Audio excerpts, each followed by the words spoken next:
Maya Pabengi, Pampanga, magandang gabi, Central Luzon. Ako po yung kayong talasuyo, Justin Dizon.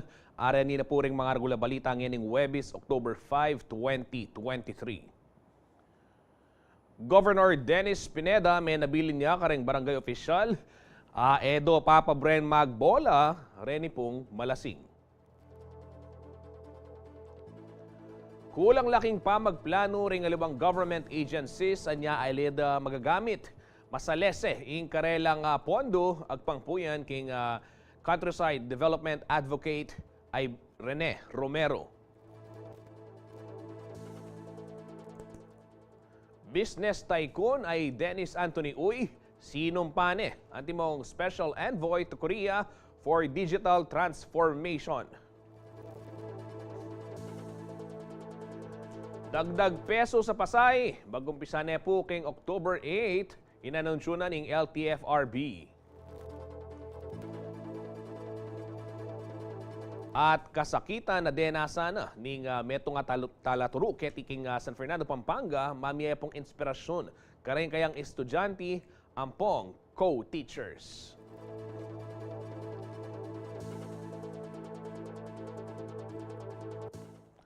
Kabalen, may nabili niya pong masalese Pampanga Governor Dennis Delta Pineda, karen pong sablang opisyalis na rin barangay. Bantendo po rin ng covered court sa pepagawa na po ni provincial government king Mabilog Pampanga. Ini kano ba nga iwasan ng miyaliwang gulo ang timoying milyari kini po king mitla proper nung no ka rin adwala katao ring mete king meto nga rambol. Ayun po yung report.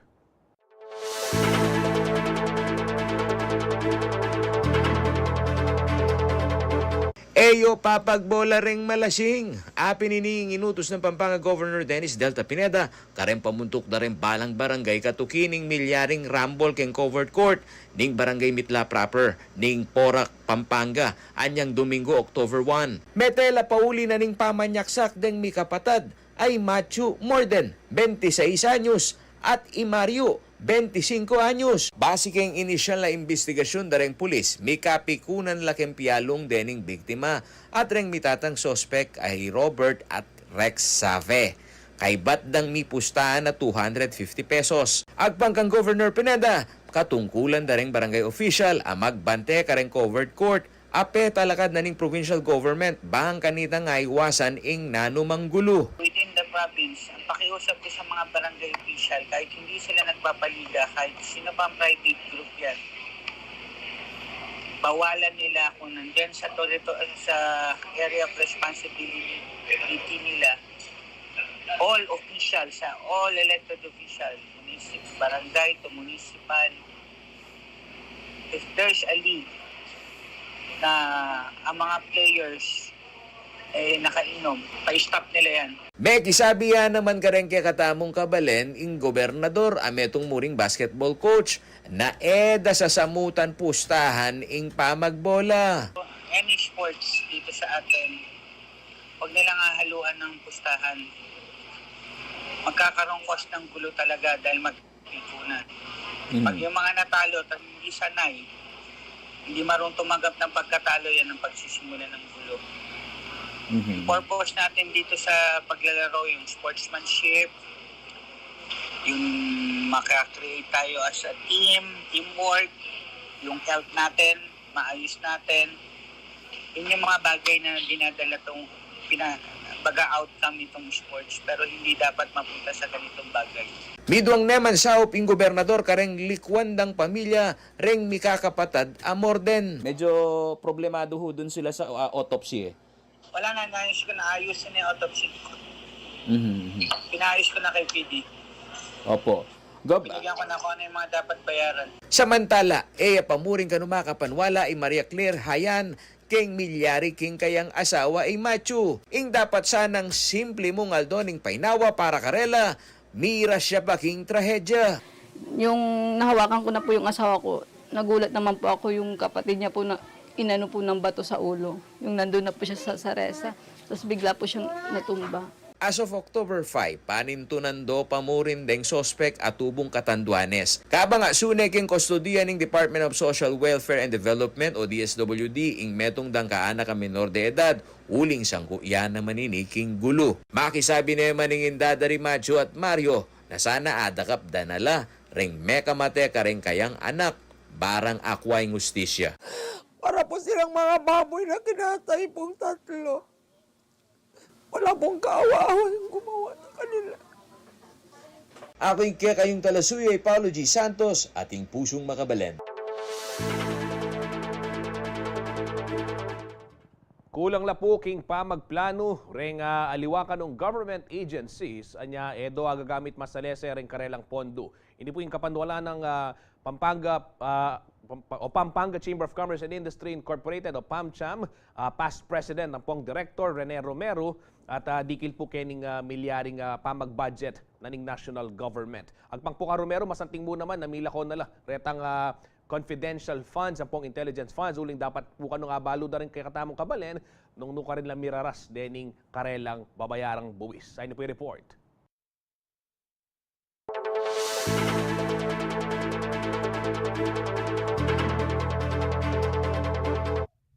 Kulang laking pa magplano remiyaliw ang government agencies anya alire apapasulit o ama-maximize ang karelang pondo. Ini kano'y obserbasyon na ning countryside development advocate at private sector representative to the Regional Development Council Rene Romero. As usual, palaging kulang. But in my tenure as the private sector representative in the Regional Development Council sa Region 3, maraming mga government agencies na hindi naman nila talaga ginagamit o inuubos yung kanilang mga budget. Bumabalik lang. At ang sabi namin, sayang naman, may pagkakataon na may budget na makapagserbisyo sa ating bansa, sa ating mga mamamayan, and yet sinosoli lang yung pera. Anong ibig sabihin nun? Siguro yung mga government agencies natin, nagkukulang sila kung paano i-implement ng mabuti yung kanilang mga pinaplano mga proyekto. Miras yaking 5.7 trillion pesos in proposed national budget para kay 2024 inapruban na ng Kongreso anyang September 27. Mas matas yang 9.5% ni kumpara kay 5.267 trillion pesos sa pondong yening 2023. Ing Department of Education ng Mikipeka maragula allocation na mabot kay 924.7 billion pesos. Kakadwa naman ng Department of Public Works and Highways sa ating 822.2 billion pesos proposed budget. 306.1 billion pesos naman ng Department of Health kabang 232.2 billion pesos in Department of National Defense. 214.3 billion pesos naman ng allocated funds para king Department of Transportation. 209.9 billion pesos king Department of Social Welfare and Development at 181.4 billion pesos king Agriculture Department. Makasadya no mang kanumirungot kay October 10 de miyembro na ning House Committee on Appropriations bang i-finalize deng amendments kay 2024 budget proposal. Agpang kang committee chair ay Representative Elizalde Co na ning Ako Bicol Party List, kaya ba kareng karelang pisabyan ning realignment dareng confidential at intelligence funds dareng civilian agencies. Nung Romero kaning kutangan, dapat ilakoda na lareng confidential at intelligence funds, uling masakit lang banten deni bistaman pera doreng memalen. Ako isa ako sa mga advocates na kung pwede alisin na yung mga confidential funds and intelligent funds, no? Kasi ano yan taxes ng tao. Bakit mo itatago sa mga tao, no? Hindi naman natin alam kung saan nila ginagamit. So siguro I will accept personally yung mga talagang agency na talagang kailangan itago nila na meron silang binibili o ginagawang ganito, no? Pero dumadami yung mga gumagamit ng confidential and intelligent funds. Dadating ang panahon, hindi na natin makikita kung saan napupunta yung mga taxes natin kasi walang report na binibigay sa mga mamamayan. Kaya Bayliana Kanilaw, ako po yung kaya kayong talasuyo, Arlen Salonga, ating pusong makabalen.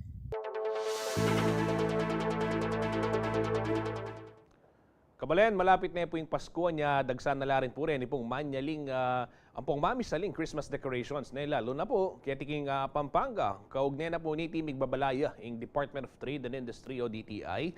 Kareng consumer iwasan da ing pamanyaling substandard Christmas decors lakwas. Kareta pong Christmas lights.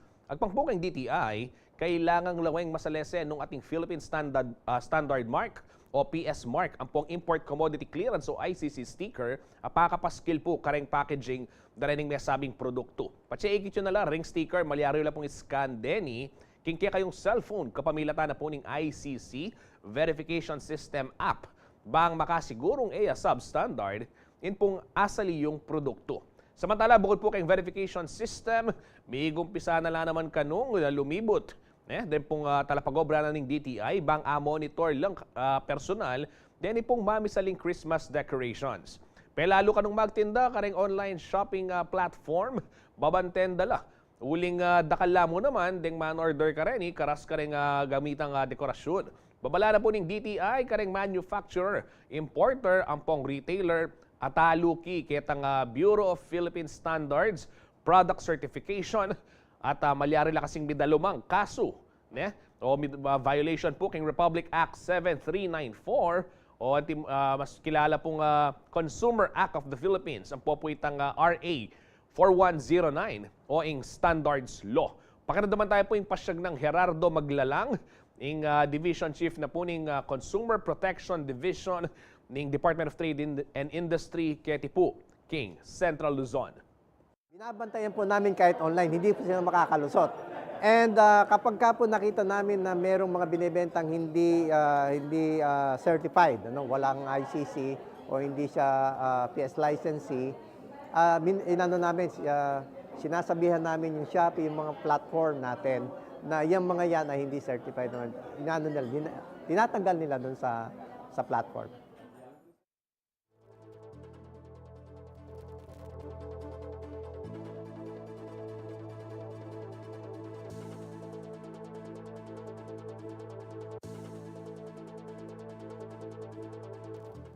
Kabalen, kaya katamong pa magbalik, akasabi tala po rin pilang ining personal na po ning LTFRB, bang pisabyan po ining dagdag pasaya pesos karen pong jeep. Yan po at nakalpa, kaya pamagbalik na ning balen at balita.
Magbalik ya po ing balen at balita. Kabalen, abiso po ka rin commuters, aprobado na po ning Land Transportation Franchising and Regulatory Board o LTFRB. Ini pong 1 peso provisional increase o pansamantalang dagdag po kayong pasay ka rin pong Public Utility Jeepney o PUJ.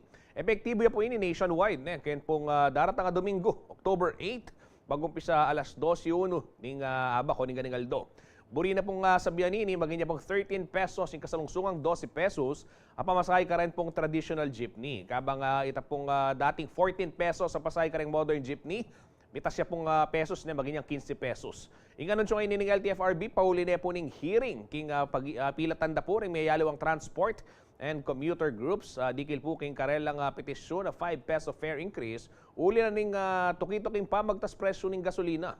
Samantala, nililo na po ng LTFRB, alala kanong ipaluwal fare matrix, kareng PUJ, uling pansamantala mo yung dagdaga peso sa singil, kabang ongoing ya pa yung hearing, king may sabing petisyon. Idagdag demo kanu iti king first 4 kilometers, minimum fare kabang ala namang pamagbayo, dagdag kareng succeeding kilometers. Bistaman mika 1 peso increase king pamasahe, migpaganda kaya po yung LTFRB, kareng driver, ang pong-operator, atalo kila.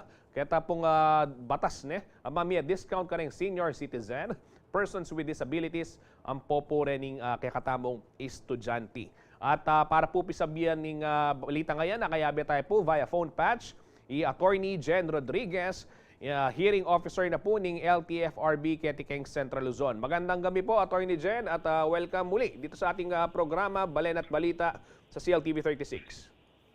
Yes, good evening po. Good evening, Justin, at good evening po sa lahat ng mga nanonood. Attorney Jen, yung una ho nang napansin ng ating mga kababayan dito, eto nga wala namang ilalabas na fare matrix yung ating ahensya. So, paano ho makakatiyak naman na hindi sosobra etong singil o kukulang naman etong singil nitong ating mga driver, dahil baka magkalituhan po yung mga pasahero? Opo, totoo yan. Hindi kami mag-i-issue ng panibagong fare matrix kasi provisional lang siya. So, ang suggestion po namin sa lahat ng mga drivers and operators ng mga public utility jeep, magbigay na lang po sila ng notice doon sa jeep nila, conspicuously displayed po para makita po ng mga pasahero yung 1 peso provisional fare increase. Opo, ito ho pagpapaskil ng notice, Attorney Jen, hindi na ho kailangang ipatatak o papirmahan pa sa inyong tanggapan, tama ho ba? Opo, hindi na po dapat patatakan sa amin yan kasi para ma-notify lang po yung mga commuters natin na meron po talaga tayong 1 peso fare increase po. Opo, baka kasi alam naman na ho natin, dahil minsan yung mga commuter naman magtatanong, wala naman kanya sa taripa yan o doon sa matrix, bakit merong dagdag? Attorney, gaano ho kadami dito sa Central Luzon yung apektado ho nitong dagdag pasahe na to? Yung pong mga driver na makikinabang ho dito sa 1 peso increase, yung pong mga PUJ na modern at saka maging yung mga traditional ho? Oo, more or less mga nasa 10,000 tayo na mga PUJs at saka na modernize at traditional dito sa Region 3. Na makikinabang dito sa dagdag na 1 peso provisional fare increase. Attorney Jen, usually ho gaano katagal yung effectivity ng mga ganitong provision, yung provisionary fare increase? Nakikita ho ba ito na tatagal ng 1 linggo, 1 buwan, di kaya 2 buwan? Mga ano ho yung nakikita ho ninyong timeline? Wala tayong masasabing timeline kasi dinidinig pa yung main issue ng fare increase. Kasi meron talagang may issue ng fare increase na 5 pesos. So para lang matugunan yung pagtaas talaga ng mga produktong petrolyo, nagpalabas ng provisional fare increase yung LTFRB. Siguro mga ilang buwan or hindi ko matansya pero pagka siguro na solusyonan na o na-resolve na po yung main issue ng petition for fee increase talaga ng mga transport groups, yun po, doon itatagal yung provisional fare increase. Attorney Jen, ano ho yung latest update at hinggil po dito sa dinidinig na 5 peso increase na hinihingi ho nitong ating mga namamasada at operator ho ng mga PUJ? Ongoing pa po yung hearing ng fare increase po ng LTFRB Board and Bank. So, i-update po namin ang mga commuters at lahat po ng mga public utility vehicles operators kung ano po ang magiging resolution nitong petition for fare increase. For now po, pa lang po siya, ongoing pa po yung hearing. Attorney, piso lang yung dagdag singil at hindi 2 piso o 3 piso. Ano ho ang pwedeng gawin ng mga commuter naman sakali ho, wag naman sana, pero merong ilang mga driver ang maningil ng dagdag doon sa itinakda ho ng inyong ahensya. Saan ho sila pwedeng mag-report para naman sa gayon matugunan din ho yung kanilang mga concerns? Sige pa. Yung provisional fare increase, pinapaalala ko, epektibo lang po siya by October 8.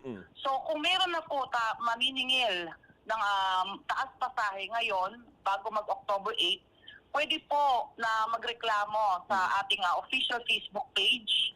Pwede po silang mag-send ng email sa amin.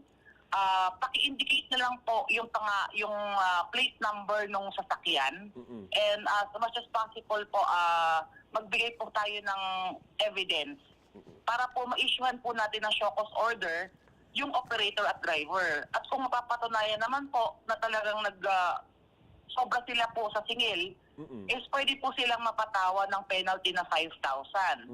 Ngayon po, kung paulit-ulit po sila na talagang hindi po nila pinakikinggan kung ano man yung mga penalties na ipapato sa kanila, pwede po sila na matanggalan po ng prangkisa. Opo.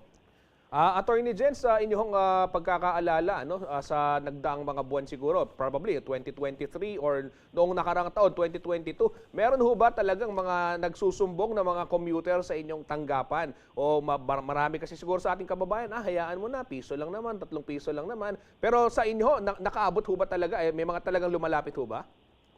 Opo, marami po. Marami po sir hanggang ngayon. Yung iba po, ang singil, minimum nila 15 pesos.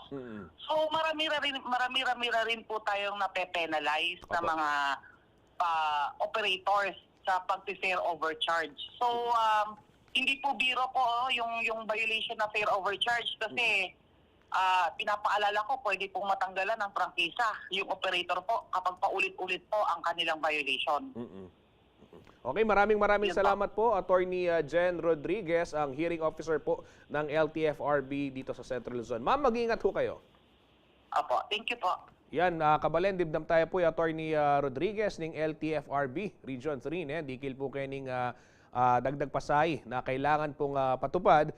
Sibaywan kaya po ita pong pesos fare increase, provisionary mo po ini sagli mo po pansamantala at mag-umpisa po ngening daratang Domingo, October 8. Yan.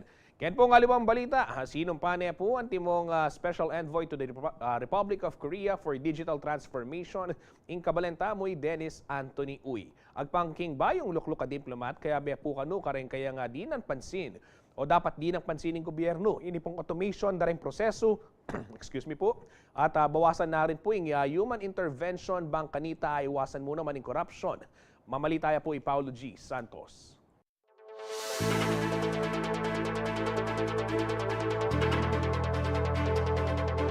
Sinumpani ang timong Special Envoy to the Republic of Korea for Digital Transformation in Kabalentamo ay Dennis Anthony Uy. Merapating oath-taking ceremony apeni muna ng President Ferdinand Marcos Jr. king Malacanang Palace anyang Miyerkules October 4. Iuy ing founder at Chief Executive Officer na ning Converge ICT Solution Incorporated, ameragul at mayari aking pamag-aral king Angeles City.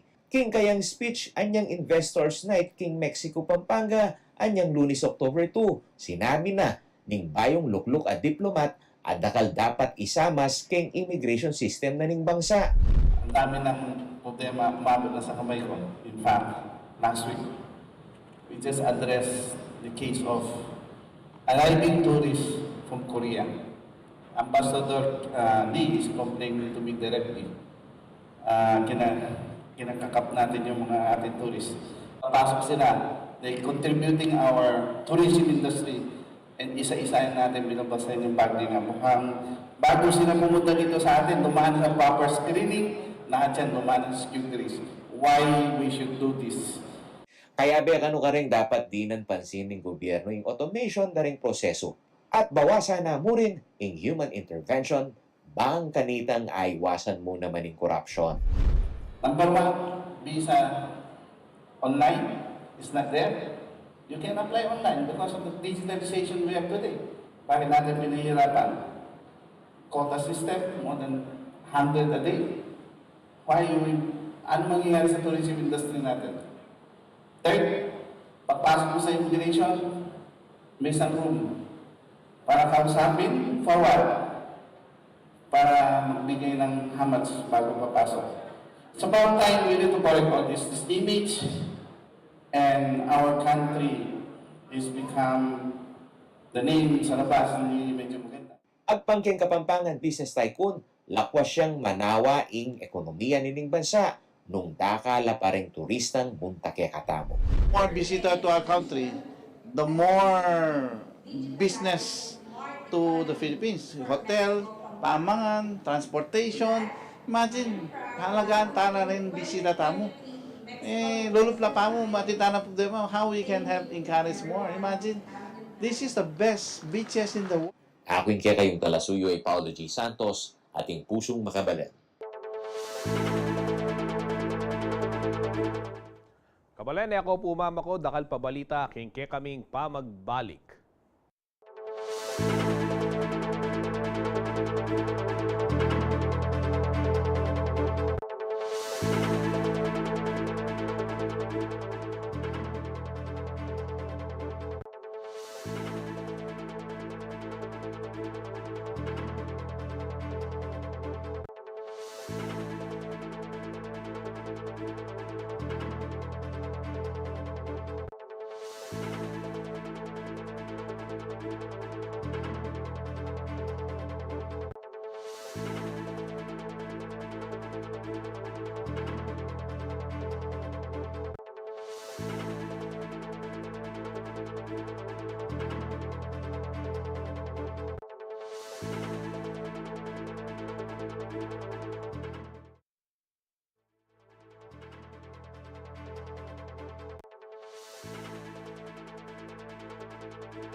Magbalik ya po ing balen at balita kapabaluan po kabalen.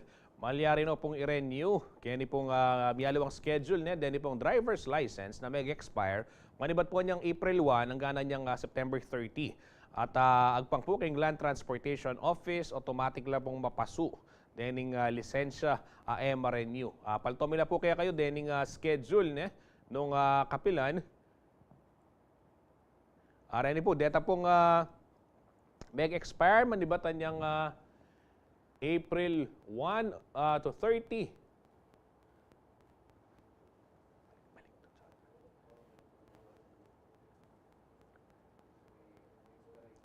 Ay ni po, deni pong date kung kailan nag-expire. Data po may expire anyang April 1 to 30.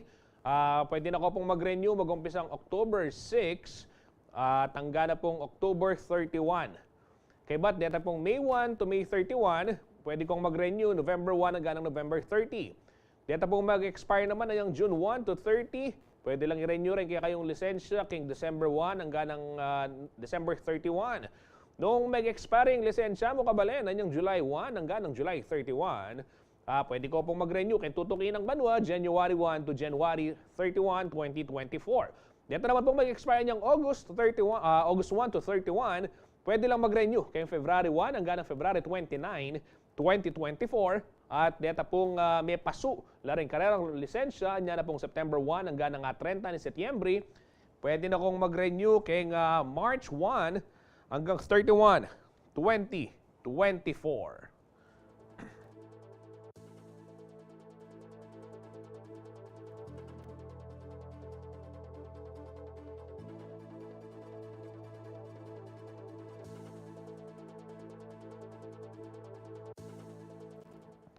May ngako naman po Mayor Rodencio Roding Gonzales ning Balening, Mexico, Pampanga.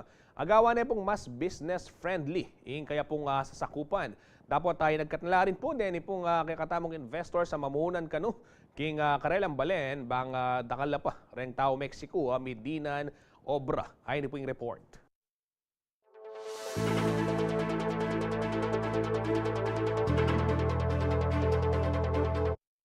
Ease of doing business. Betong yakanoy ni gireng prioridad ning administrasyon ng Mayor Rodencio Roding Gonzales king Balena ning Mexico, Pampanga.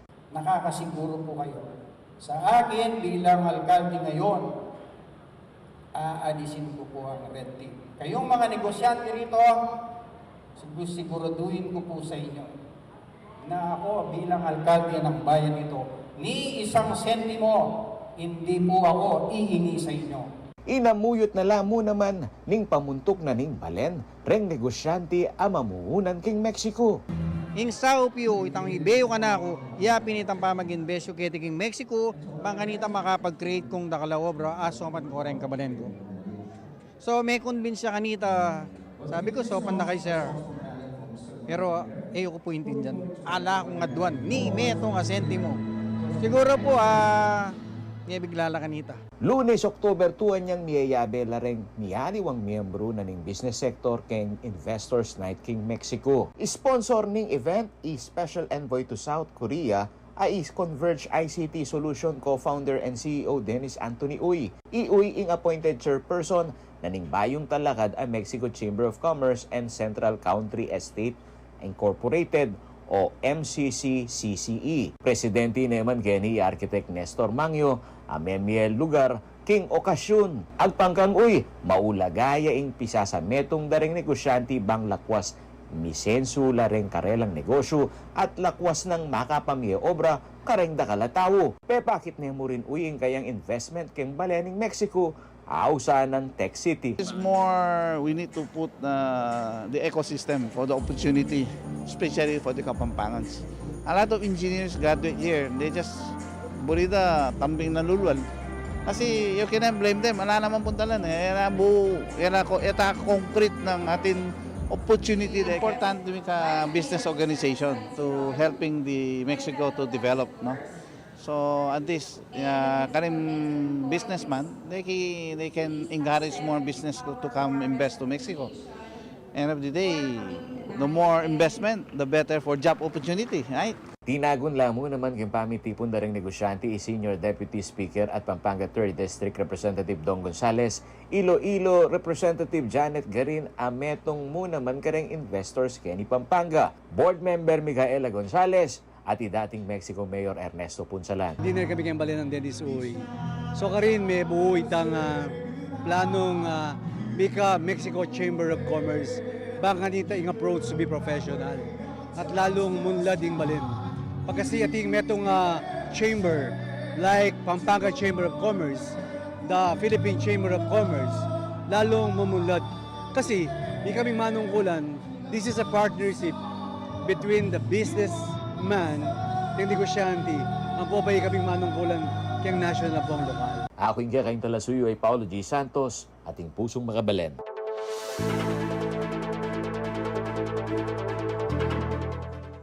Kabalen, drug-cleared na Lakano. Reni pong 17 out of 35 barangays. Kini po king syudad na ning San Fernando, Pampanga. Agpangpuyan king Philippine National Police. Balaos naman po kano. Ingkarailang programa, banga deta pong mitatagan na 18 pang barangay ay madeklara rin pong drug-cleared. Ay ni po yung report.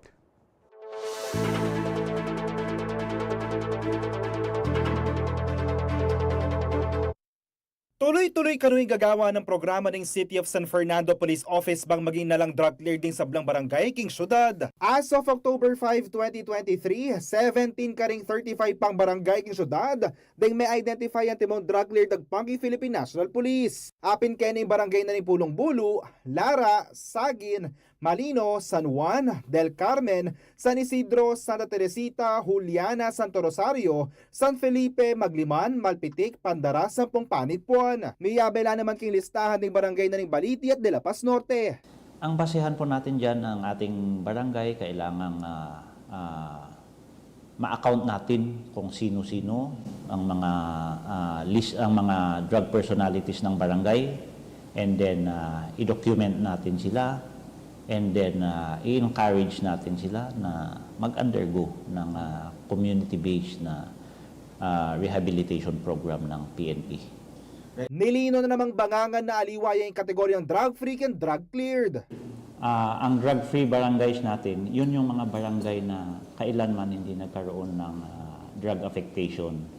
Itong mga drug-cleared barangay, ito yung may mga barangays na may mga personalities tayo na involved sa illegal drugs na kailangan nating i-subject ng mga documentation, kailangan nating i-account yung mga personalities natin bago natin i-apply ng drug clear sa drug. Samantala, manuala naman kanoy Mayorville makaluwag na sangkan na ning kakulangan ki oportunidad king kabayayan in problema ki illegal na droga. Pauli na niti, asan kanu na mas isamas no paning kayang administrasyon, di mayayaliwang programa na makapamyesaw bang manawala biyaring Fernandino.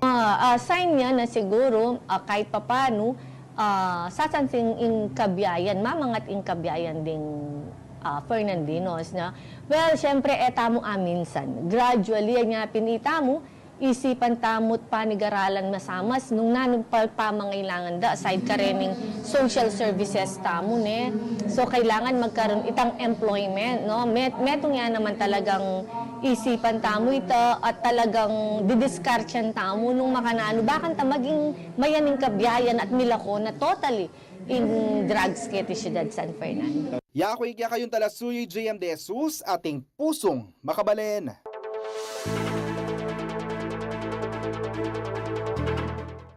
Kabalen, dakal pa po mga regular balita, king pa magbalik, naning balen at balita.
Magbalik niya po ing balen at balita. Kabalen, pagselebran niya pong yaning ngaldo, ining World Teachers Day. At betong pong kabalenta mo at tuturo kining Sindaran High School. ing magsilbing inspirasyon. Mo ka rin kayang estudyante nun pati ka rin kayang co-teachers. Nung bakit? Pakibaluan tampo kayong report ini.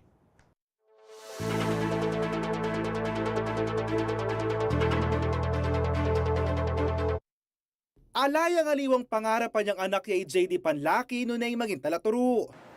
Manibat na nga ako po, pangarapan ko na talagang maging mestra kasi although alang teacher ka ring family, pero itang the purpose of being teacher, bala mo makatatak na kayong puso ko na kahit king mura kong edad na panamit sa call for me, sabi dapin po. Dapat maging sagling kayang denasan kabang tutwaya, marano niyang dinalang kasakitan ni JD, magumpisa niyang mikawani na rin kayang pengari. Marakal maging struggles, ketang past life, sabi dapin na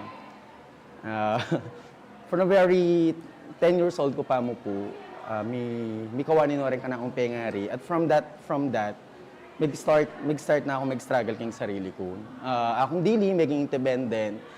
Although dakal ko friends and church na sinuporta ka ako para tuloyin yung pangarap ko. Halimbawa, itang alakang bakal po itang mumunta ang aking klase, itang mubalo kong pandirian da ka rin kaya ang kaklase kasi bulok-bulok ka itsura, bulok-bulok ka malan, alakang sapatos, anang kasakit. Pauli na ning masakit ting biye, miyayaliwang obra na yung liba ng JD, ban manakita na tating gastusan king kayang pamag-aral. Aliwa pang kailangan bayaran, yung gagawin ko, makipamipi ko, kukwa kong basura ka rin balang bali, tapos semi karetang piyog, mag-separate kayong basura, magtinda kayong plastic ka rin, kayong palengke rin kapatid ko. Kasi from 10 years old, ala nang tinalakad para kaya kami talaga. Pauli na ning kayang dedikasyon at kabyasnan, menikwayang scholarship in City College of San Fernando, Pampanga, JD. At adyapang magkasakit ya, pamurin tinok ng king kayang pangarap. Maglakad ka papuntang swelo, aliwa pa itang balo kanino ka manyad para makapagkape ka mo, na pantawid king kaya kang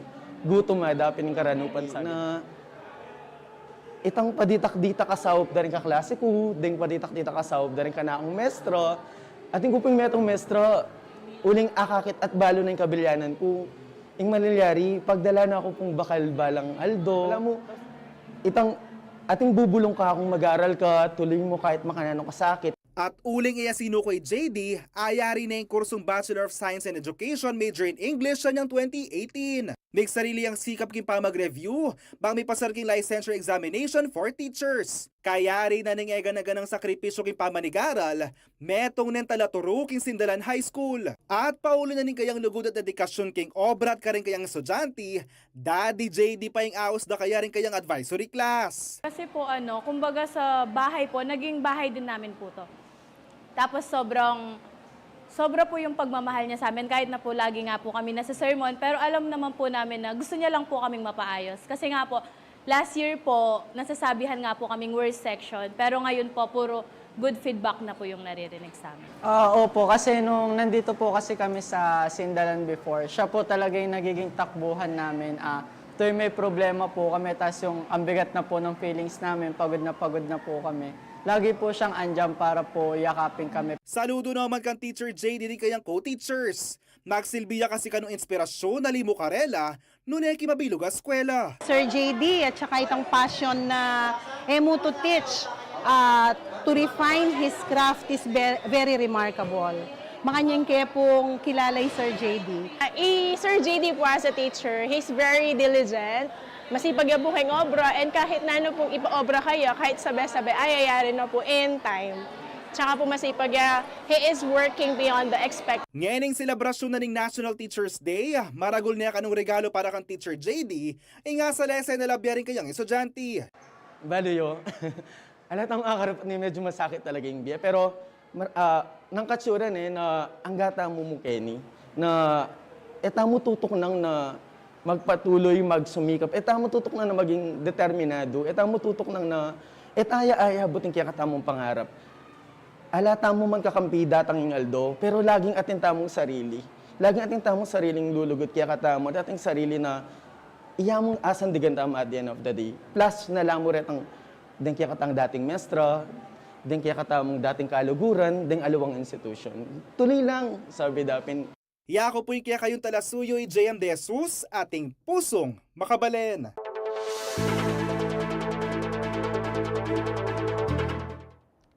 Pilan mo naman pong mestra po ang pong talaturo niya, kaya ni pong Sambales sa pong Bataan, lalam na po ng Department of Education, ding San Metong, kaya magselebra ng World Teachers Day, kaya ni pong Huwebes, October 5.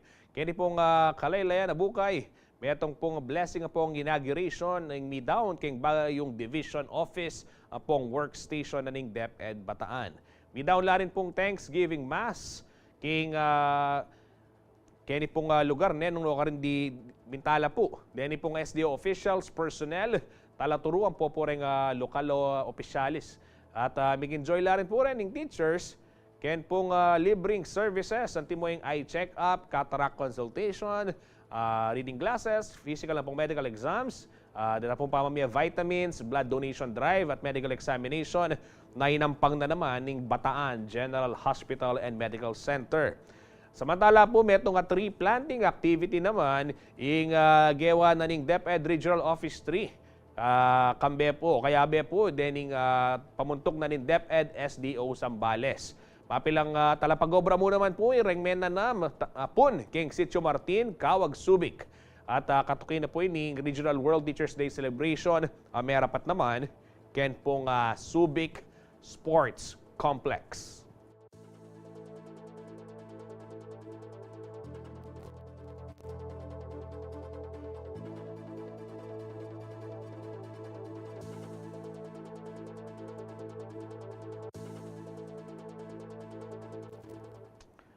Happy World Teachers Day po kaya kayo katamong talaturun at karata pong kanakong sablang meging teachers. Takal pong salamat kay sinapyo kanako. Po siyempre, ikami po kay CLTV saludo kayo po kareng sablang talaturo. Ken pong aliwang balita, suspendido po yung klase ne karen pong all levels, public and private schools. Ang po yung obra king City Government na ng Angeles, kin pong Lunes, October 9 at king Biyernes, October 27. Balo yun siguro ini kayong Angilenyo, huling ngapin po ining pamagselebrata mong Twin Fiestas. Ini pong fiesta lanabal, ang po yung apong mamakalulu king kadwang Domingo, ang pong taruling Biyernes na po, ning bulan na ning Oktubre. At dakal na po aktibidades sinadya, reni pong lokal na kapanibala ng Angeles, ang po rin miyayalo ang organisasyon para po pagselebra ng kapiesta na yan. Metong mo rin po kareng antabayanan ng pamagbalik na ng tigtigan, terakan, king dala na marapat po ketang Balibago, Angeles City. At tabayanan niyo po rin aluapang detalye kay king CLTV 36. Huling idakay mi po kaya kayo. Reni pong dapat yung balo, dikil kening Twin Fiesta Celebration keng syudad na ning Angeles.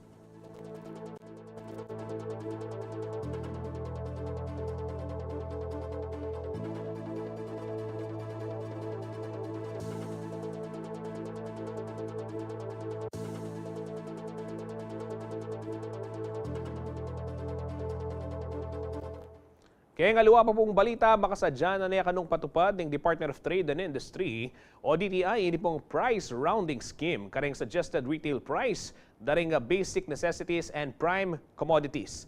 Agpang po king DTI i-round off day ang presyo daring basic commodities king nearest 25 centavos pache ginawa lang adjustment king final retail price. Halimbawa, nung ing makalis ng presyo at inyang 26 to 37 centavos, maround off ya po ini at maging 25 centavos. Kabang ding presyo ating 38 to 48 centavos, maround off laking 50 centavos. Muli na pong samiyan, nung 19 pesos and 46 centavos sa kanuing makalistang presyo ang timoning sardinas, maround off ya ini at maging 19 pesos and 50 centavos. Ang pangpukang DTI patupad in rounding off scheme, pauli na rin mayayalo ang manufacturer ang manyawad price hike. Karing-karalang produkto, uli na rin pamagtas presyo na ng materialis, gasolina, at aliwa pang sangka na makaya-epekto po kayong karelang production.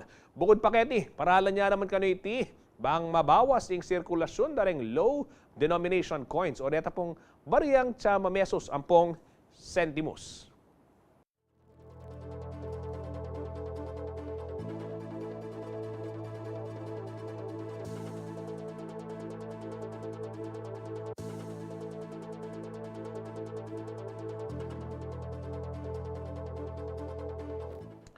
Maya pabalita naman, kabalen, mag-digital na po kaya kayong paboritong CLTV 36. Mas masaya yun na yung ILB ng CLTV 36 bago pisa mo October 16, manibat alas 7, naningbengi ang ganang alas 10, na ningbengi mo naman gawan tayo po yung kakatamong digital test broadcast. Kaya oras pong ini, malyari yun ang scanning CLTV 36 kaya kayong digital box, ang pong digital TV sets. Tukyan nyo lamang po ring tutuking steps sa kanakong banggitan. Step 1, pilinan niya yung menu. Step 2, pilinan niya itang settings. Kaya ba't step 3, king lalam na po ng installation, pilinan niya itang auto-scan o auto-search. O yan, kabalen, malyari na kayong manalbe CLTV 36. Noong maka-analog TV na kayo man, malyari kayong mag-subscribe kareng king Air Cable Converge at kareng kaya katamong cable partners. Akit siya po kaya katamong TV screen at kaya katamong social media page kayong Facebook.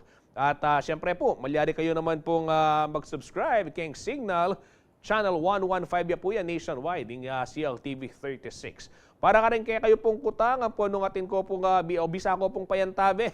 Kaya pamag-scan ning kaya kayong Digibox kaya para akit sing CLTV, malyari ko pong mouse kareni pong kanakong hotline sa banggitan. Kaya pong landline 045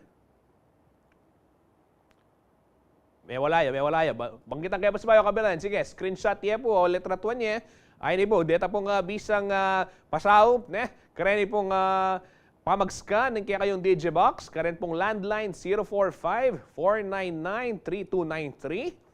At ito pong mobile ta naman, 0998-588-9771. Pasbaywan kaya po, landline 045-499-3293. At kita namang mobile,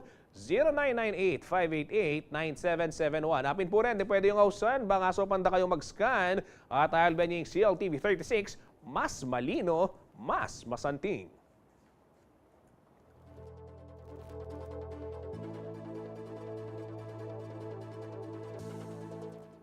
Kabalan ba ito mapupus? Pag nakakumuner, ito po regalo. Manyali kayo, manyali na ko. Puling 72 days na mo, Giant Lantern Festival na. At 81 days na mo, Pasko na, Kabalen.